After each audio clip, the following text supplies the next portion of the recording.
whether it is women and child development ministries. What about roles where the hard decisions need to be taken, where women can make a difference? India, of course, has been leading in this. We have a woman finance minister. We've had women prime minister. So in that sense, people have come up, but the dangers of stereotyping is something I would like you to talk about. Yes, I think it's very easy for people to believe that women, for example, are more empathetic naturally and therefore stereotype women into particular roles. But of course, empathy is not a female characteristic, it's a human characteristic. There are men who are great at empathy and women who are great at empathy. There are men who are not good at empathy and women who are not good at empathy. The reason that we need women in leadership and in roles all across is because women are people with talent, and that goes right across the spectrum. And we shouldn't expect to see a particular characteristic be more available for female rather than male leaders. However, women have often had different experiences. And I think that by excluding women, not only do you lose half the talent of your population, but you also lose particular experiences that women have had, sometimes because we've been put into particular boxes. But the experience of being in that box, of getting out of that box, resilience and other things that have come from that experience is very valuable and is something that I think needs to be in the room. Fair enough. Ambassador Mukherjee, you're of course in the Foreign Service where we've seen, women also take the lead. Do you ever feel that gender has become an issue where, in terms of when you got the role on your merit, but people say, oh, this is, a gender diversity, appointee? Thank you very much, Priya. Yes, I joined the Foreign Service in 1976 when I was just 21 and a half. It's an open competition, there are no quotas. The difficulties or discrimination is experienced later on within the service.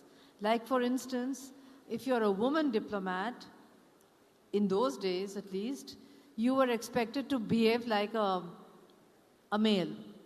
In other words, you become gender neutral at that day and age if you want to climb up in the Foreign Service.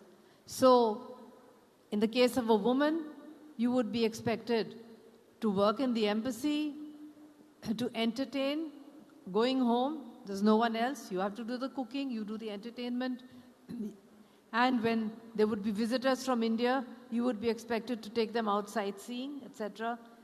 So it was like many roles rolled into one. But the most important thing, which I realized was, never ask for flexi timings and never ask for a concession. Who did that, Priya? They were my male colleagues who did, not the women.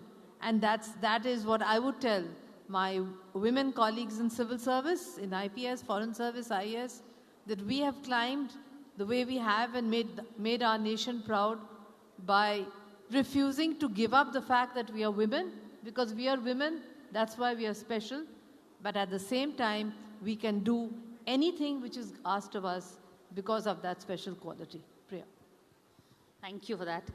Professor Shilpa, just taking off from where Ambassador Mukherjee also left off, in terms of your field of public health, healthcare, that is where, again, the point that I made, where merit comes in, then you cannot hold a woman back. It's only when symbolism or somebody else is deciding on the appointments, like a public position, is really where the barriers come in.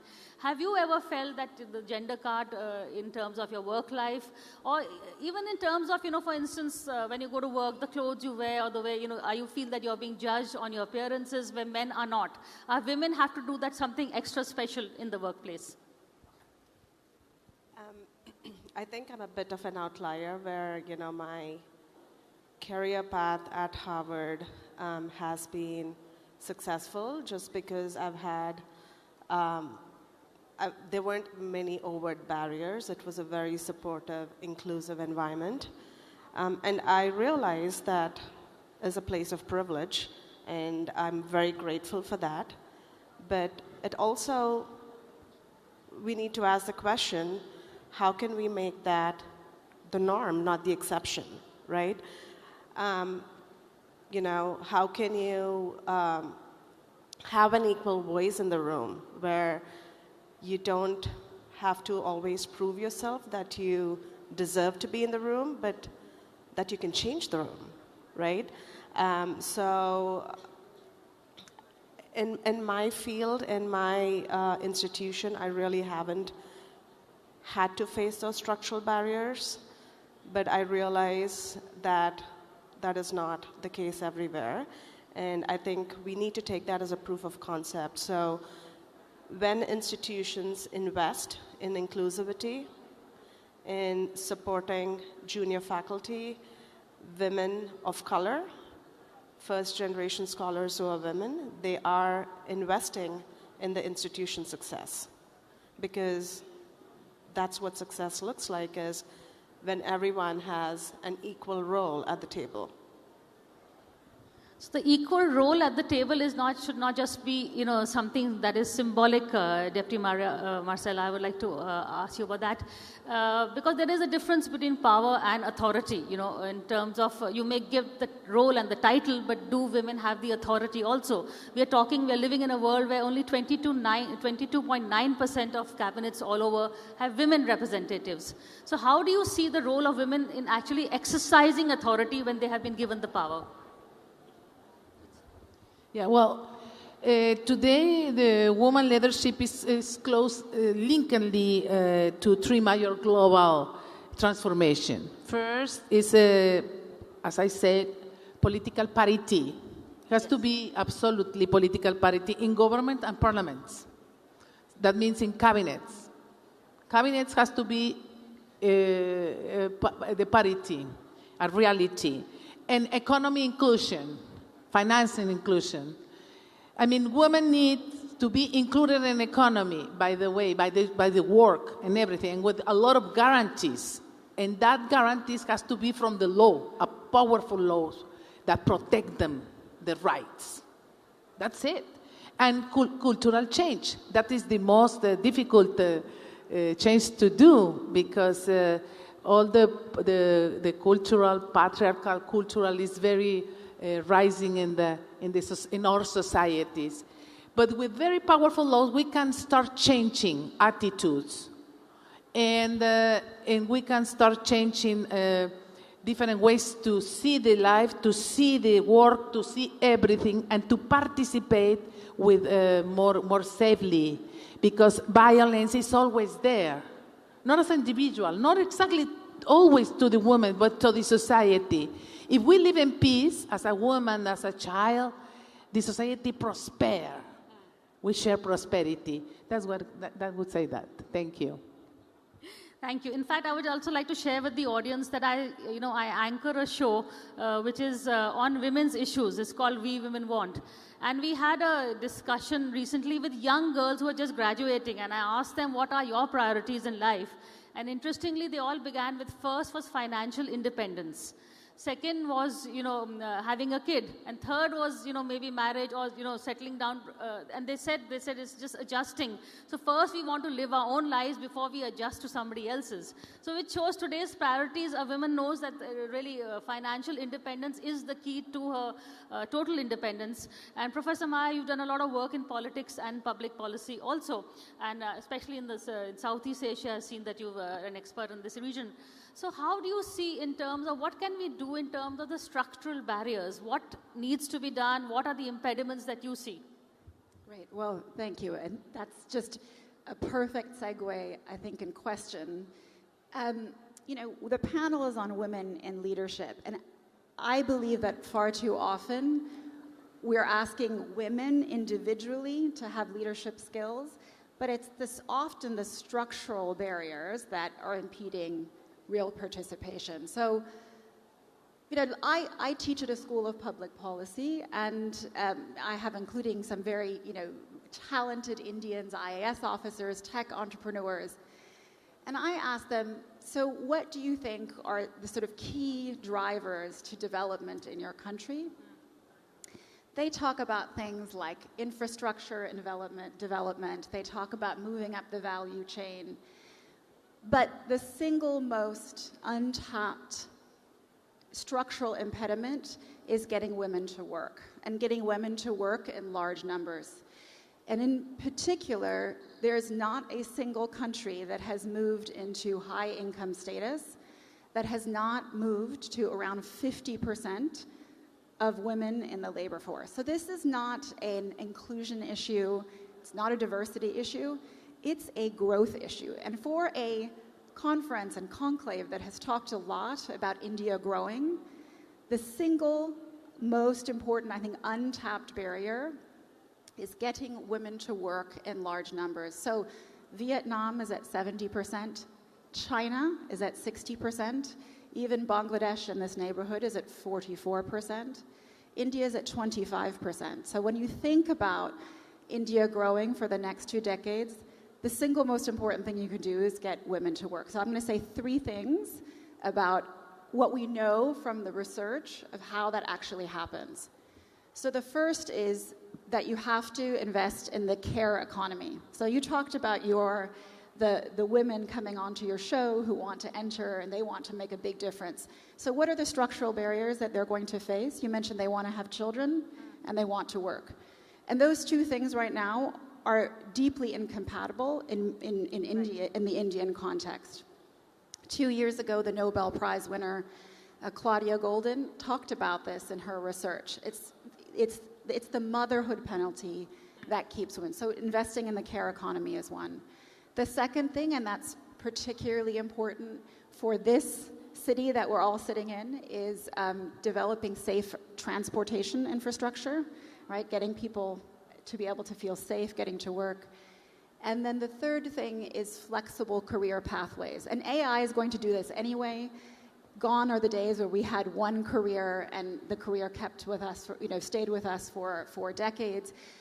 Typically, people make 7 career shifts when they're entering the labor force today. So we have to enable women to dip in and out of different kinds of careers, and that there's lots of research on how that's done.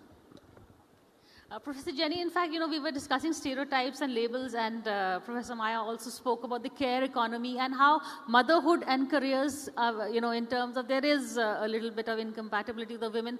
We do need to take a break in our careers, and that is not often taken kindly. A lot of people, when they're hiring women, they ask that question, are you married? Do you have kids? I mean, is that all behind you now? Can you just focus on your work? If you're not married, then, the question that men are never asked that question. Should men get more involved? What is the solution really over here? How do we, segue both the genders? Well, it's a big question for which there's lots of different answers, and there'll be different answers in different cultures.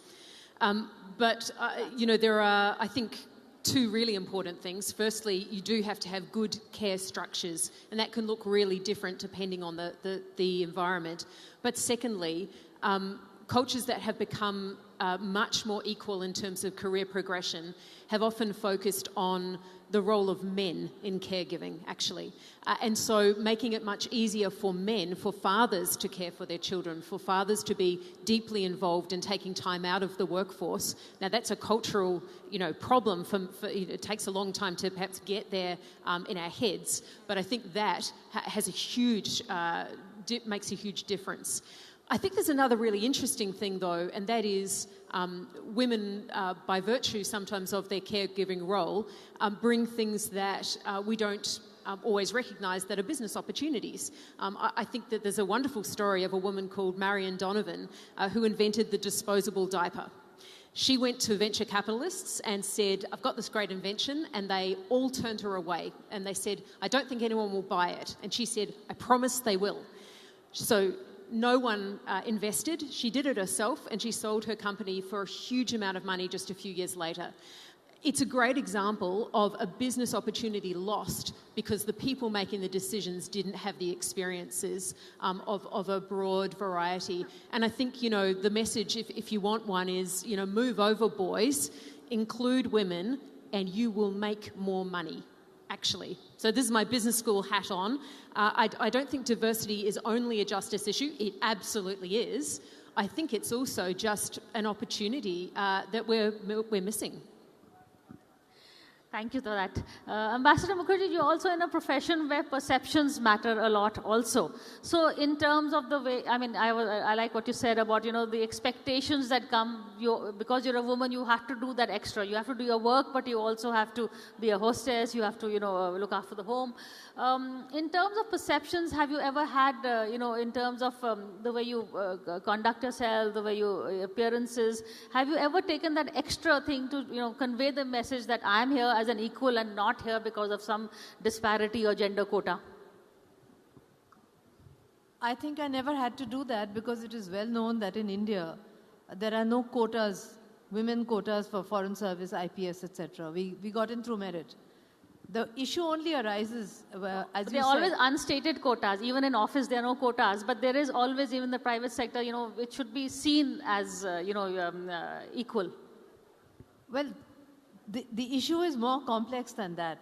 The issue is that if you're a foreign service couple and you have a kid, the male boss presumes that it is a responsibility of the mother and not of the father. Correct. That is something that was very, very unfortunate in my generation.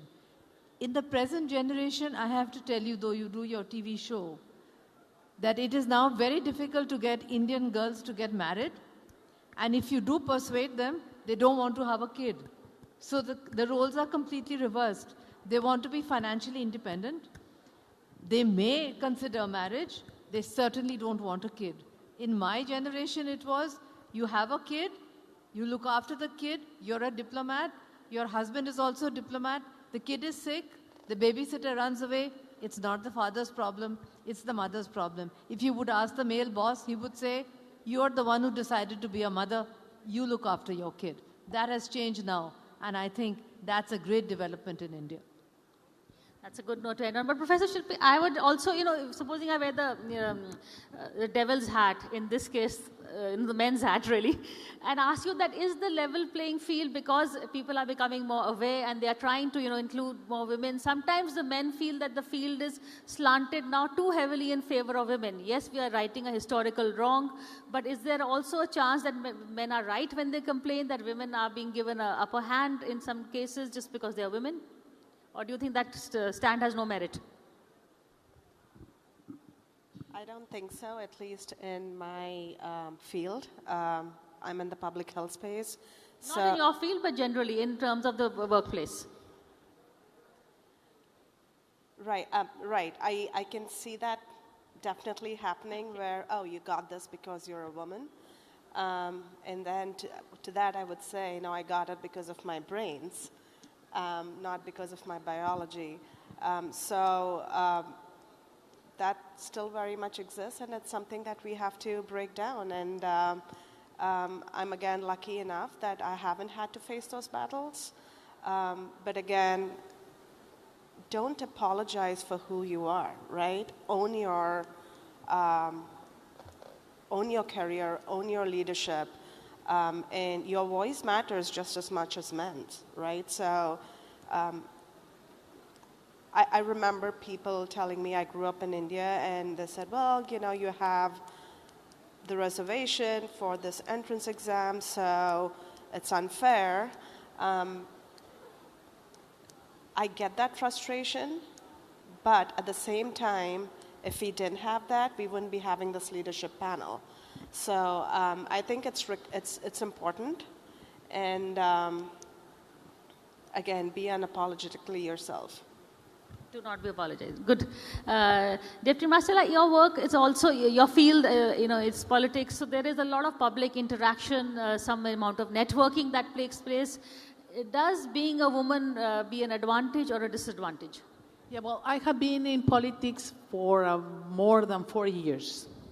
It doesn't look like, but it's true. Okay. More than 4 years. And it's sometimes it's a struggle, but most of the times when you learn to how to negotiate it, how to move, and how to can tell what the other need, you can do more good politics. I'm from a state on the north, very industrial, in Mexico. And once I met a woman from India, impressive woman, She was the CEO of Pepsi Cola. Indra Nuri. She was in Monterrey, and she gave us a very magnificent speech about leadership. And that was a few years ago. It's about in the 18. And she was amazing. And she started to change the whole situation of Pepsi Cola with a lot of success. What do I learn from that? I learned when she told us that they have to study each one what they need and what they want. If you understand that, you can handle all the situation in the environment of that company, or an environment in one political party, or an environment in a society. And women, we have that gift. We can see what the people want. Thank you. Thank you so much. Professor Maya, I take the same question to you. Do you feel that women in a public role, whether it is politics or, usually politics, where they have to network and do more outreach, does the fact that they're a woman, is that a handicap, or do you think, especially in patriarchal societies, we faced it, but I think the field is getting somewhat equal, but do you still see that as a handicap? I don't see it as a handicap in short, but can I just come back to the question that was asked earlier about the workplace and whether men are right to see this as a loss? So I just want to ask our audience, if you have children, so that's going to be primarily the people in the front, how many of you think that, or wish that you could spend more time with your children? And for the people at the back, which I know are mostly students, compare yourself to your fathers and how much time they spent in the workplace, right? I'm not going to ask you to raise your hands, but if you answered yes, and the research shows that most men want to spend more time with their children, they don't like the economy of greedy jobs where you have to be out working 14-hour days, you are also gaining by women in the workplace and by flexible pathways in which dipping in and out, in which taking, to the point, men taking paternity leave is one of the most important ways in which the economy equalizes. So again, imagine you're an employer and you're looking to hire a woman or a man, and they're identical in every respect. If your expectation is that a woman is going to be child-caring primarily and that men are not, your economic calculation is different. It's just simply different. And in a world when you're looking at those candidates and you're not differentiating on care, that's a different world and it's a more equal world. I like the question that you asked because when I record my show, we have, of course, a lot of guys in the office who turn around and say, women have a choice in that sense. Look at it from the other lens, that you can do a career. If you don't want to be a career woman, you can be at home also. Men rarely have that choice. It's really something. If the woman agrees to be the earner, then yes, you can be a house husband. But it's really the woman's prerogative. So they're saying, see it from our point of view also. But I know time is up, but I would just quickly like to ask you all just one sentence answer, and I'll start with you and go work my way back. What is the one impediment that you have faced personally, or do you think women face? I'm going to answer the question that's close to that, which is what advice would I give to young women in terms of structural impediments? And it's one that I haven't faced, but I think many people do. And that is the single most important choice you can make for making a career possible is to marry a feminist. Marry a feminist. Good advice. I will say that we have to have a balance. Between the public life and the private life. That means that, for instance, I am a wife, I'm a mother, I am also a worker, I'm a politician, because we are a multitasker. Women are multitasking. But I will say that the secret is to balance, to have a balance, and never give up. Thank you. Have a balance and never give up. Professor Shilpa. My advice to young women, it's okay to say no. It's okay to draw boundaries. It's okay to protect your time. Ambassador Mukherjee. My message is for Indian women, which is be independent, be financially independent. First of all, your first choice in life is to do what your mother was not allowed to do, which is to be independent financially and otherwise. And if you want to go in for marriage, marry an understanding man who's willing to take 50% of the burden, including in the kitchen. Thank you. Good advice. We can see two people have advice on making the right choice in terms of marriage. Professor Jenny Yolas. Very similar. The biggest difference I see between men and women when they're making choices about education, for example, is that men see an investment as an investment for their family and women see an investment as being a selfish investment. I think that needs to change, and I think women need to see that investing in themselves and their careers is an investment for their family, and I think that really changes your mindset. Thank you so much. As we see, we have a panel of women who are accomplished leaders in their various different fields. Women who have broken the glass ceiling in stilettos and moccasins and chappals, but we reached there. We are here and, well, deal with it. Thank you so much.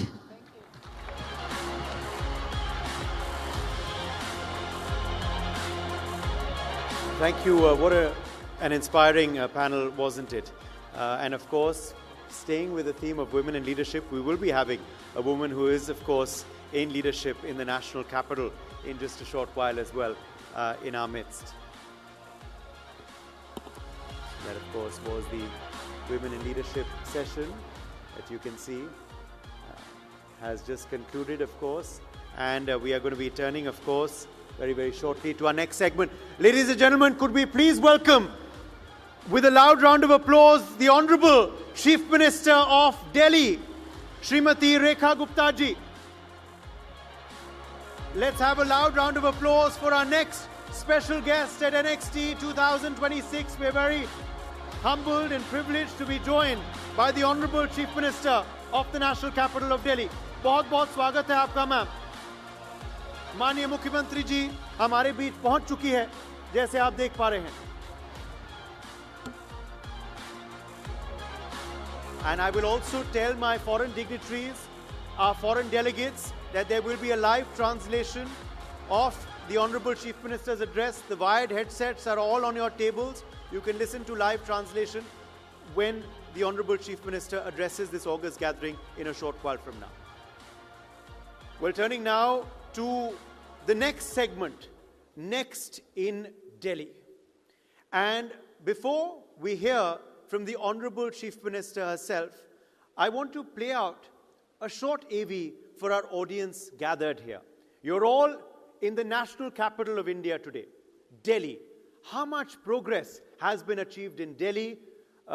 What all are the activities, developmental activities that have been completed already? And what is the vision ahead of the Delhi government headed by Srimati Rekha Gupta, Chief Minister of Delhi? Let's show you in this short AV.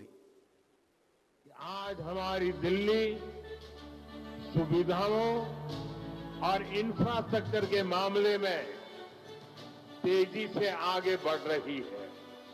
पिछले एक साल में आदरणीय प्रधानमंत्री श्री नरेंद्र मोदी जी के मार्गदर्शन में और माननीय मुख्यमंत्री श्रीमती रेखा गुप्ता जी के नेतृत्व में दिल्ली ने विकास की नई दिशा देखी. निर्णय हुए, नीतियां बनी और काम जमीन पर दिखा. पिछले 12 महीनों में दिल्ली प्रगति, अवसर और विश्वास के साथ आगे बढ़ी और उसके आधार बने सेवा, सुशासन, गरीब कल्याण और पारदर्शिता. हमारी सरकार ये सोचती है कि दिल्ली को दिल्ली बनाना जरूरी है. दिल्ली का इंफ्रास्ट्रक्चर जो है वो वर्ल्ड लेवल का होना बहुत ही जरूरी है. बदलाव की शुरुआत हुई जीवन की सबसे बुनियादी जरूरत, स्वास्थ्य से. जिस यूनिवर्सल हेल्थ कवरेज से दिल्ली वर्षों से वंचित थी, उसी आयुष्मान भारत योजना को पहली कैबिनेट मीटिंग में ही लागू किया गया. परिवारों के लिए 10 लाख रुपए तक का फ्री हेल्थ कवर सुनिश्चित हुआ. वय वंदना से सीनियर सिटीजन्स को स्वास्थ्य सुरक्षा मिली. आयुष्मान आरोग्य मंदिर से बेहतर इलाज लोगों के घर के पास पहुंचा. और हिम से अपॉइंटमेंट से प्रिस्क्रिप्शन तक पूरा स्वास्थ्य तंत्र पूरी तरह से डिजिटल और व्यवस्थित बना। जन स्वास्थ्य के साथ प्रकृति की रक्षा को भी सरकार ने प्रमुख प्राथमिकता दी। राजधानी में पहली बार प्रदूषण से निपटने के लिए पूरे वर्ष की रणनीति बनाई गई, जिसके तहत विंटर एक्शन प्लान लागू किया गया। Anti smog guns, mist sprays और एयर क्वालिटी मॉनिटरिंग से 24 घंटे 7 दिन ट्रैकिंग शुरू हुई। साथ ही इलेक्ट्रिक बसों के माध्यम से स्वच्छ परिवहन को बढ़ावा मिला। पिछले 365 दिनों में यमुना के पुनर्जीवन का अभियान मिशन मोड में आगे बढ़ा। Sewage interception, STP upgradation, drain mapping और फ्लड प्लेन प्लानिंग के माध्यम से यमुना को साफ और स्वच्छ बनाने की दिशा में तेज काम हुआ। पिछले 12 महीनों के कार्यकाल में दिल्ली की कनेक्टिविटी और मजबूत हुई। दिल्ली मेट्रो फेज 4 के 2 नए कॉरिडोर का शुभारंभ और मेट्रो फेज 5A के 3 नए कॉरिडोर का शिलान्यास राजधानी के ट्रांसपोर्ट नेटवर्क को नई रफ्तार दे रही हैं। फ्लाईओवर्स, बस डेपोज और ड्रेनेज मास्टर प्लान के साथ दिल्ली के इंफ्रास्ट्रक्चर को बड़ा बूस्ट मिला। विकास के साथ सुशासन और पारदर्शिता भी नई पहचान बनकर उभरे। पहली बार सरकार के द्वार जनता के लिए खुले। अब शीश महल नहीं, जनसेवा सदन है। जन सुनवाई के माध्यम से लोग सीधे अपनी बात सरकार तक पहुंचा रहे हैं और दिल्ली के 7,000 से अधिक CSC केंद्रों के माध्यम से 75 से अधिक सरकारी सेवाएं लोगों के और करीब पहुंची। पिछले 1 साल में दिल्ली सरकार ने माननीय प्रधानमंत्री श्री नरेंद्र मोदी जी के मंत्र सबका साथ, सबका विकास, सबका विश्वास और सबका प्रयास के साथ इंक्लूसिव डेवलपमेंट को नई गति दी। EWS हाउसिंग अपग्रेड हुए। कोविड ड्यूटी में दिवंगत कर्मचारियों के परिवारों को 1 करोड़ रुपए की सहायता दी गई और 1984 सिख पीड़ित परिवारों को सरकारी नौकरी देकर सम्मान और न्याय सुनिश्चित हुआ। वहीं शिक्षा क्षेत्र में भी महत्वपूर्ण कदम उठाए गए। प्राइवेट स्कूल्स की मनमानी फीस बढ़ोतरी पर रोक लगाने के लिए फी ट्रांसपेरेंसी एक्ट लागू हुआ। CM Shri schools, smart classrooms और मॉडर्न लर्निंग एनवायरनमेंट के साथ दिल्ली का एजुकेशन इकोसिस्टम और मजबूत बना। सशक्त नारी समृद्ध दिल्ली के तहत पिछले 1 साल में महिलाओं के सशक्तिकरण का संकल्प मजबूत हुआ। मेरी पूंजी मेरा अधिकार योजना के तहत 40,642 बेटियों को 100 करोड़ रुपए का डीबीटी मिला। लखपति बिटिया योजना हर बेटी को लगभग 1 लाख रुपए का आर्थिक समर्थन दे रही है। सहेली पिंक स्मार्ट कार्ड महिलाओं के लिए निशुल्क बस यात्रा सुविधा लेकर आया। मुफ्त गैस सिलेंडर योजना से परिवारों को राहत मिली। वाटर बिल LPSC माफी और अटल कैंटीन जैसी पहलों से लाखों परिवारों को सहयोग मिला। पालना केंद्रों से कामकाजी माताओं को सहारा मिला। पिछले 1 साल में युवाओं के लिए अवसरों के नए द्वार खुले। You special bus services students के लिए बेहतर सुविधा बनी। दिल्ली स्टूडेंट ओलंपिक्स ने टैलेंट को मंच दिया। दिल्ली ओलंपिक विजेताओं को सर्वाधिक इनाम राशि देने वाला देश का पहला राज्य बना। विकसित दिल्ली CM इंटर्नशिप और फेलोशिप प्रोग्राम्स युवाओं के लिए नई संभावनाएं लेकर आए। विकास भी विरासत भी दिल्ली की सांस्कृतिक पहचान का मूल मंत्र बना। छठ से दीपोत्सव तक, कांवड़ से दुर्गा पूजा तक हर त्योहार को आस्था और भव्यता के साथ मनाया गया। गुरु तेग बहादुर जी की विरासत को सम्मान और गरिमा के साथ स्मरण किया गया। दिल्ली अपनी जड़ों के साथ आगे बढ़ी। पिछले 1 साल में दिशा स्पष्ट हुई, विकास ने रफ्तार पकड़ी और जनता का विश्वास मजबूत हुआ। ये सिर्फ 1 साल की कहानी नहीं, ये दिल्ली के बदलते भविष्य की शुरुआत है। Could we have a round of applause, please? As you saw there, so much already done, but the Chief Minister is determined to do much more service for the people of Delhi as well. NXT has become, of course, now a much-awaited event on the world's calendar. But another much-awaited event is going to be happening later this month in Delhi. I'm talking about the International Film Festival of Delhi, which is happening at this very venue itself. Could we play out an AV on this event?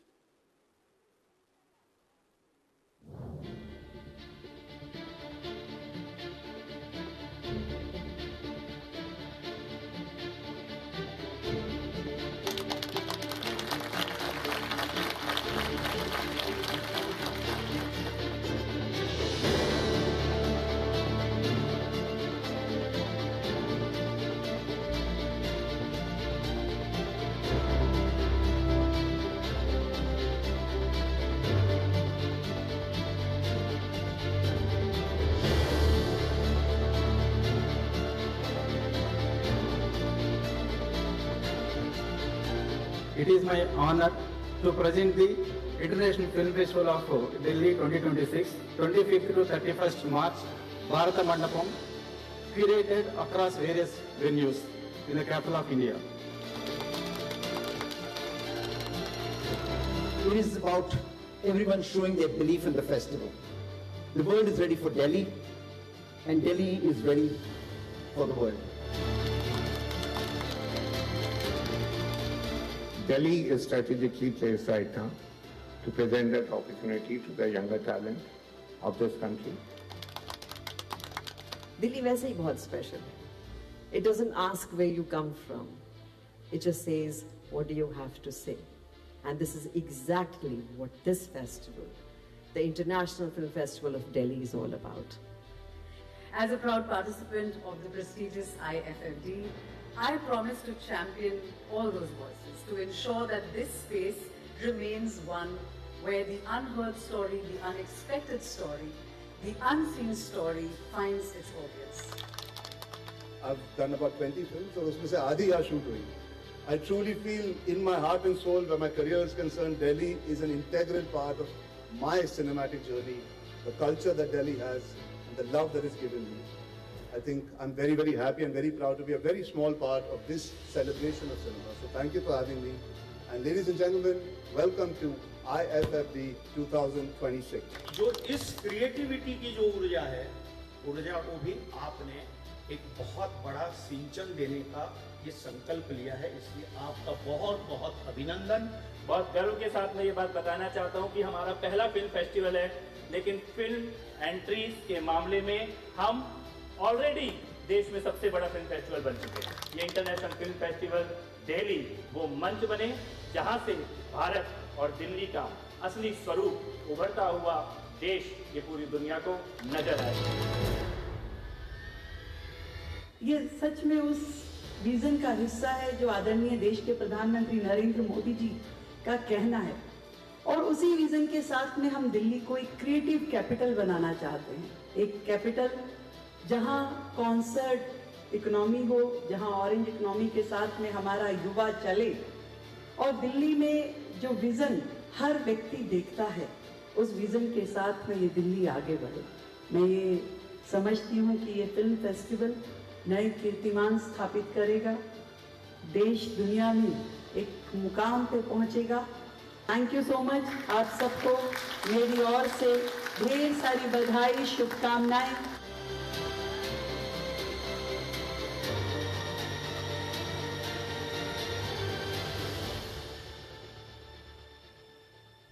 So mark your calendars for IIFD later this month in the national capital of Delhi. All right, without further ado now, I would like to call on stage the Honorable Chief Minister of the national capital of Delhi, Srimati Rekha Gupta ji.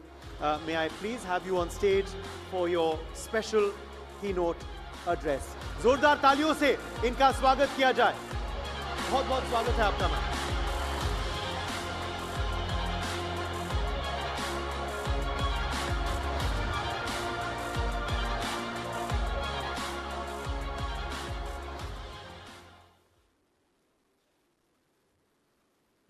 Thank you so much. आप सभी को मेरा बहुत बहुत नमस्कार. Welcome you all to Delhi, capital of India, where you are. Thank you so much.